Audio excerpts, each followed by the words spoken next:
Welcome to SolFul Connections, where we skip the small talk and head right into the soul talk. I'm Amanda Solar, and each week we share the kinds of stories that remind us we're not alone. It's about being human, raw and unfiltered, just real talk. Let's connect. Connection.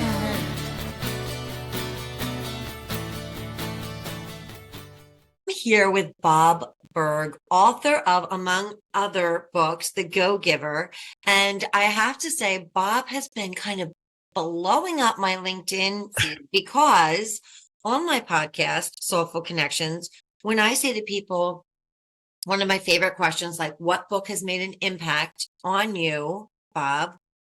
What do you think they say? Let's say How to Win Friends and Influence People. I mean, a good one. A good one. Did that impact you, by the way? Oh yeah, that was a great book. Yeah. That one of my mentors, that was his book. And it's amazing how it was written long ago, and yet it's still right. Principles don't change, do they? And human nature doesn't change. And I thought that Mr. Carnegie did a magnificent job of helping the reader to understand what is reality, what are people actually like. And it doesn't mean everybody is like that exactly, but there are patterns. Yes. And when we can seek out and discover patterns, and of course we don't have to make them up, we can read people like him and others who it just gives us a real leg up. Well, you're the author of The Go-Giver. And was that written in Let me just say 2000? co-author, though. Let me just say, I Yes. don't mean to interrupt, and I apologize, but definitely Don't co-author, apologize. because John David Mann is an absolutely brilliant, magnificent writer and entrepreneur, and really he was the lead writer / storyteller. I mean, I'm a how-to guy, right? I'm step one, step two, step three. I'm the boring one of the duo. No, I always want to make sure that people know it was both of us who wrote it. Well, actually wondering what he brought, what you brought, so that just summed it up for me right then and there. Is it still as relevant? In what ways? And also, has anything changed from the day you wrote The Go-Giver with John David Mann? Yeah. I think the principles, they always remain the same. I mean, like anything, strategies, techniques, tactics, so forth can change with technology and blah blah blah. But it's still, we always hear B2C, business to consumer, B2B, business to business. Yes. It's always H to H. It's always human to human. I like all those books behind you, actually. Yeah, I always say my house is comprised of books with some scattered furniture lying around. So yeah. I love that. Can I just ask you, are you reading anything now? Yeah. Let's see. One is an upcoming book by my friend Tim. Hold on, I'm gonna do the name of the book here in his name. It's Tim Houston's his name, but I want to get the name of the book because it still isn't printed yet. Timothy H. Houston. It's called Already Connected, Your Referral Goldmine, Hidden in Plain Sight. It's a book on business networking, relationship building. Nice. I've got in the car Lee Saltz's new book, Something Like the First Meeting. I've got Rory Vaden's book that's also in the car because I'm kind of doing back and forth on with those. Yep. And I've always got 3 or 4 books going at a time. Same. So what was happening, Bob, may I ask, in your life or in the world of business that made The Go-Giver feel necessary to write? Well, John and I were both entrepreneurs in our in our businesses and before we were writers. I mean, I've been a speaker now for 35 years and have a number of books out. John was a leader, entrepreneur. He was a musician, lots of books out. I had an idea for a parable on this kind of topic back when I wrote back in the mid 90s, my first book, which was called Endless Referrals, Network Your Everyday Contacts into Sales. It was written for entrepreneurs who they knew they had a great product or service. They knew it brought lots of value to those they served, but they didn't necessarily feel comfortable going into their local communities and building the relationships that would cause people to want to do business with them Yes. directly and or refer them to others. So it was a how-to. It was a how-to step-by-step book. The basic premise, and probably what if I'm known for anything, it's probably for this saying, and that is, all things being equal, people will do business with and refer business to those people they know, like, and trust. That made its way into the Go-Giver too, but that was back in Endless Referrals, and that was the premise of that book. But it was a how-to book. I'd always thought of, I'd always loved reading business parables since I'd been in sales. Parables are stories. They connect on a deeper level, a heart-to-heart level. But I know I'm not a parable writer. I'm more a fiction writer. And so nothing ever happened, but I kept it in mind. Then I was fortunate enough to be, in the early 2000s, to be writing a monthly column for a magazine. And the editor-in-chief was John David Mann. And even back then, John, he wasn't as well known. Now he's co-authored like 50 books, and like 15 of them or 10 of them are New York Times bestsellers, whatever. But back then, he wasn't known outside his circle. But those in his circle, which I now happen to be in, knew how brilliant he was. So I took the idea to John about this story idea that I had. There was nothing fleshed out about it whatsoever, and just asked if he'd be interested. And as he tells the story, he went back and told Anna, back then his fiance, now his lovely wife, he said, I really don't have time to do this, but it's Bob. How do I just say no without it? And that's where the relationship comes in, right? We had enough of a relationship, a friendship, that he at least was going to hear me out. So he and Anna, they were visiting her mom, who lived in the Tampa area.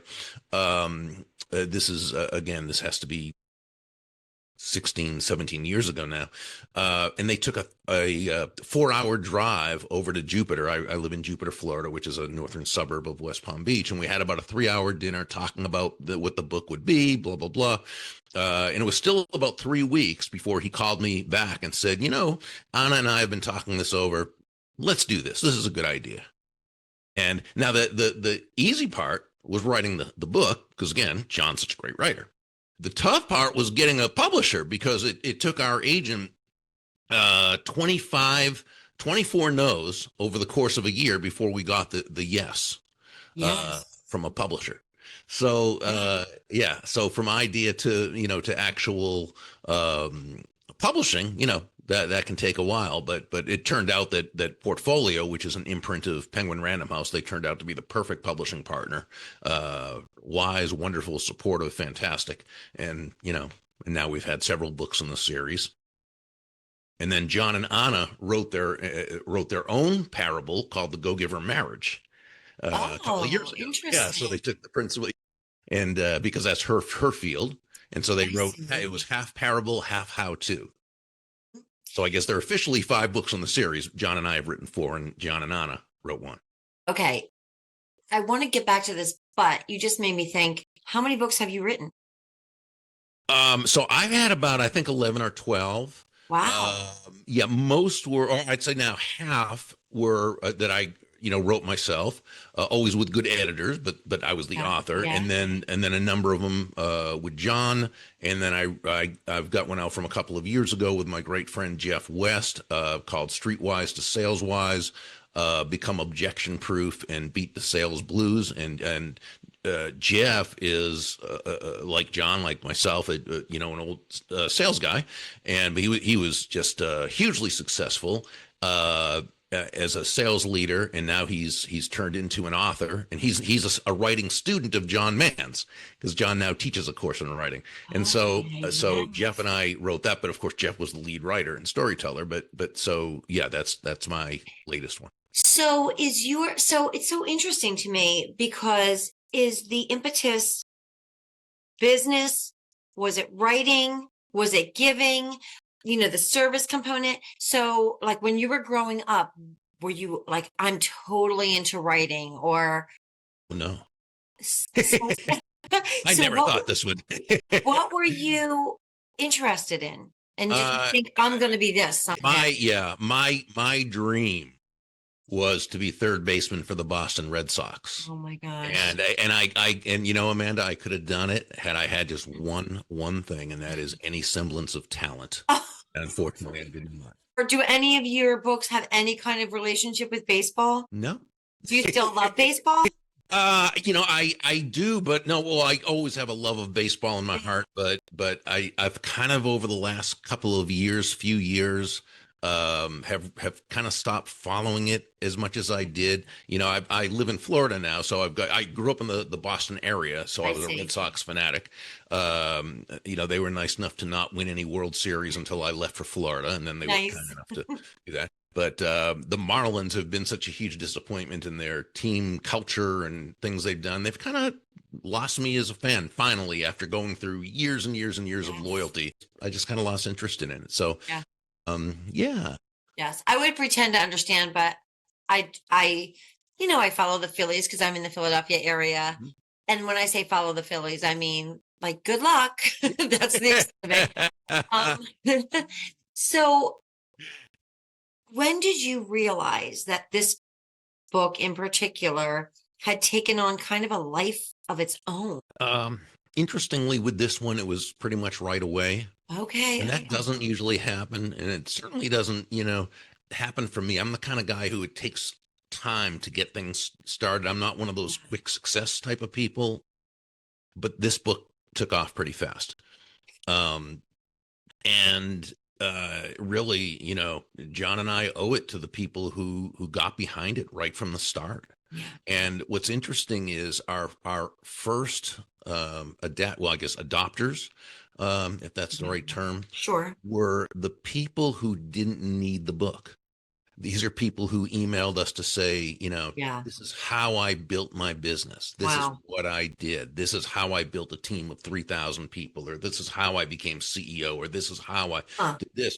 But here's the thing. They'd say, but nobody believes me. The people on their team don't believe them. Why? Yeah. Because we've been brought up that to succeed in business, to succeed as an entrepreneur, as a salesperson, as a leader, you have to be mean and ruthless and horrible and terrible. Not that there aren't some people out there like that. It's a big world. There's different ways to do things. But the people who contacted us said, no, this is how I did it. But nobody really believes me when I tell them. Now, so what they did is they would buy, tens of books, hundreds of books. There were orders of thousands of books. And it just started. Now, the second wave of adopters were the people who wrote to say, my manager gave this to me, or my leader, or this went through my company, or this, and wow, and all these great success stories. And so that's kind of how it happened. That's interesting. So you have written books with John David Mann. You have written books with other people. You've written books on your own. Is there any kind of like through line that you're like, this is kind of my mission, or this is kind of the thing that I really want people to know? Yeah, I mean, I think it really kind of begins and ends with relationships. It really does. And people skills are such an important part of that. The ability to deal with people, relate to people, work with people in such a way that you attain the results you want while helping other people feel genuinely good about themselves. And to the degree we can do that, and now as technology becomes somehow even more prevalent than it's been, right? And AI is now that people's skills are even more important, because that's the differentiator. Right. So is that like, where did that come from? Were you somebody who was always like, I'm a connector, I'm a relationship builder? Did your parents instill a sense of service? Like, where is the origin of this with you? Well, I was very, very fortunate to be raised by two wonderful parents. And I remember you interviewed our mutual friend Tracy, and she had kind of a different story about the struggle she had, and I have so much deep respect and admiration for her. It's difficult for me to picture how someone grew up in that, environment and overcame. And there's other friends I have, and people like Richard Wildman who bounced around the foster system, 18 different homes in 11 schools, and had, and I think of my upbringing, with my parents. fortunate I was, and such great Yes. people. So yeah, I mean, I think they instilled service in me. But my dad was really just his people skills were immense, and it was really Oh, because he had a genuine caring yeah. about others, and I got to, I got to Yeah. watch, I got to watch and learn. Oh, I love that. I love that. I love that you've taken that and you've kind of made it really your career in a sense, right? Because you're a speaker and a writer. And how do you feel about like what's your favorite thing that you do? Oh, favorite thing that I do. Yeah. I guess reading. Yeah. And the cool thing is, it's like I have to do it for my job, and I Yeah. get to do it for my job. There's So, another Tracy Davidson thing. She always says, I get to do it. right. Yeah. Well, good for you because I'm convinced, as the daughter of some two people who are 91 and who are avid readers, I'm convinced that there's some sort of secret to longevity in there, you know? I don't know, helping our brains. My dad was an avid reader. Always had. Well, again, he always had a few books going, so I, watched him. Um, Yes. yeah, I agree. There's something just about reading, and now what I've been doing too is I'm not retired, but I'm semi-retired, I guess, because I'm off the road. Right. I'm Oh, not getting that's on planes. great. Yeah, so I say semi-retired, but I'm Right. not. I have a friend who says rewired. Rewired, yes. Oh, I like that much. I like that much more better. So please tell your friend I'm using that one. Um, and so what I've started doing is reading a bunch of the classics that I never took the time to read when I was traveling so much and I love it. speaking so much and doing all those things. So aside from the books that I read that are again sales oriented and Yeah. philosophy and history and Yes. political and so forth, I'm also reading more of the classics. I finally read The Scarlet Letter, and Yes. those books. So I'm trying to always have one of those going Oh my gosh, at a that time. is such a great tip. I think I might copy you on that, Bob. Yeah, That means I'll have five books going at the same time. I hear you. I know. Well, we can discuss some of the I read Moby Dick. It never there on my thing right there. Yeah, I just read Fahrenheit 451. I know that's not totally a classic. It's kind of a classic at this point. Moby Uh, Dick, I read half of. Does that count? well, everything counts, sure. I hit a wall. I don't blame you. It was tough to get. That one was tough to get through. Yeah. I was glad. I'm glad I read it, but Yeah. I'm glad I don't have to read it again. Yeah. And actually, I remember being so illuminated when I read it. And I was like, oh my gosh, this is like a life metaphor. And I was loving it. And then I got to the middle and I was like, yeah, I feel done. Yeah, Yeah. yeah. What about, do you get tired of talking about these books, The Go Giver and other sales books? Does it drain you? Do you feel like, yeah, I'm done. That was another time. How do you Uh, feel? What's your relationship with it? it energizes me. Yeah, I love talking about it. That's great. And what about it energizes you? What feels So, well, I mean, I have a commitment really to entrepreneurship and free Mm, enterprise, which is what, the Go Giver really yeah. represents, and doing it in such a way so that, the essence of any kind of free market exchange is that there are always two profits made, the buyer profits and the seller profits, because each of Mm, them come away better off afterwards than they were beforehand. And the basic premise of the Go Giver is that shifting your focus, and I think this is really where it all begins, shifting your focus from getting to giving. Now, when we say giving in this context, we simply mean constantly and consistently providing immense value to others, yes. understanding that doing so is not only a more fulfilling way of conducting business, it's the most financially profitable way as well, and not for any kind of way out there woo woo magical mystical Yes. reasons. Oh, just give and good that. No, not at all. It's actually very rational when you're that person who can again take your focus off yourself and Yeah. place it on serving others, discovering their needs, their wants, their desires, helping them solve and overcome their problems and Hmm. challenges, helping to move them closer to happiness, people feel good about you. They feel great about you. They want to be in a relationship with you. They begin to know you. They like you. They trust you. They want to do business with you directly, and they want to be your personal walking ambassador, Yeah. telling the world about you. I love talking about that. It's interesting because some people hear the word giver and even go giver, and they think, oh my gosh, give more. I'm burnt out. They view it as kind of a burnout. What have you learned maybe about generosity that protects the giver? Or what's your relationship with that relationship to the word give?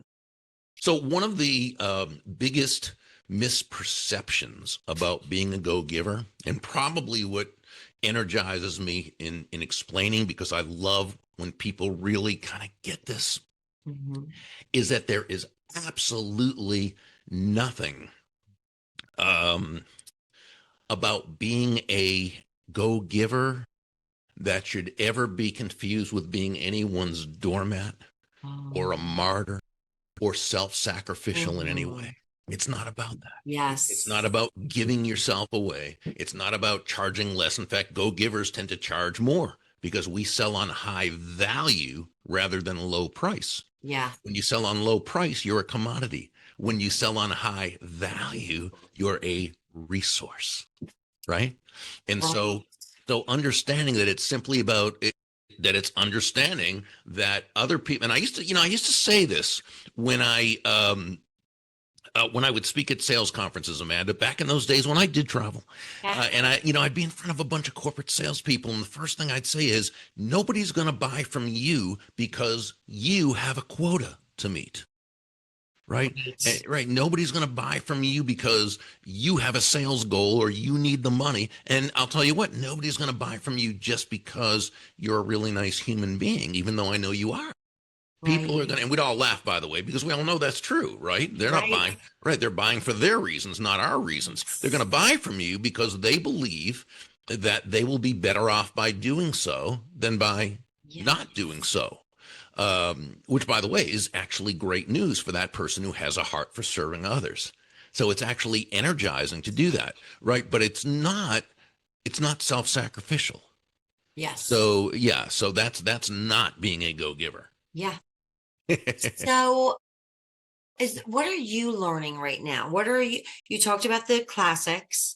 Is there either one of these five values in the Go Giver that is maybe one of your harder principles, or are you unlearning anything? It's a wonderful question. I'm always learning, and I always try to unlearn that which doesn't serve me.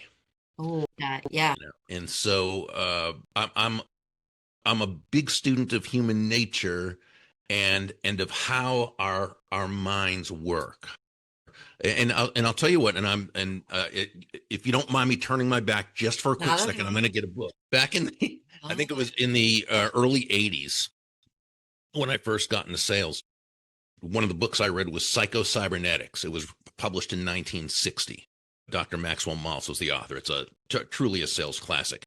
And this was the first book in which I learned that we are all subject to an unconscious set of beliefs that we were handed before we had the ability to distinguish what mhm. served us and what didn't. Okay, and I simply call it our belief system, right? Or Yes. our unconscious operating system, right?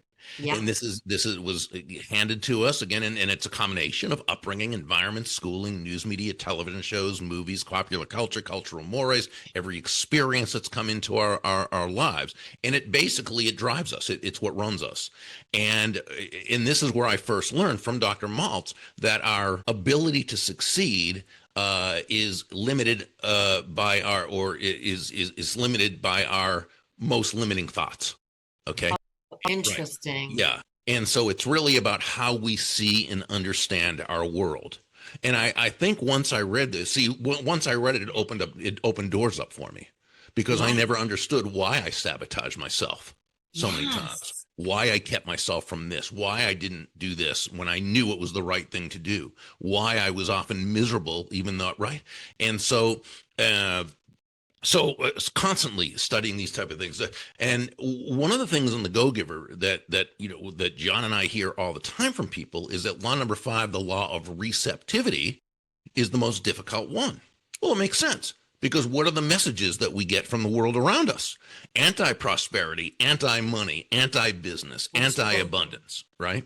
Uh, I was just listening to a seminar the other day by my friend and colleague Randy Gage, who is one of the authorities in the world, one of the top authorities in the world on prosperity and abundance thinking, mindset, and so forth. Uh, and Randy has this great vignette where he talks about movies that most box office successes typically have 2 types of characters that are portrayed. There are the good people, who are typically Mhm. portrayed as struggling, you know, Yes. but they're honest, and they're Yes. hardworking, and they're even happy. They're poor but happy a lot, right? But these Yes. people, then there's the other character, because these people are always what? They're stepped on, stepped over, stepped around, pushed Mhm. down, held down by who? The greedy, awful, rich people, right? Who are Yes. horrible and soulless, and who, and you see this all the time. And these are the messages. He gives us great example from the first Spider-Man movie, where Peter Parker and his Uncle Ben are in the living room talking about being poor. And Uncle Ben says these words to him: Peter, we may not be rich, but at least we're honest. Oh, what a horrible, horrible message for some young boy or girl to hear. Because what's the presupposition? What's the premise? Yep. That if you are honest and good and trustworthy, you've got no chance, baby, at making anything in this, right? But if you Right. are wealthy, if you get wealthy, and you must have done something wrong. Who did you step on? Who did you cheat? What will your friends set right? And there's all these Yes. messages. And again, it's unconscious. None of this is conscious.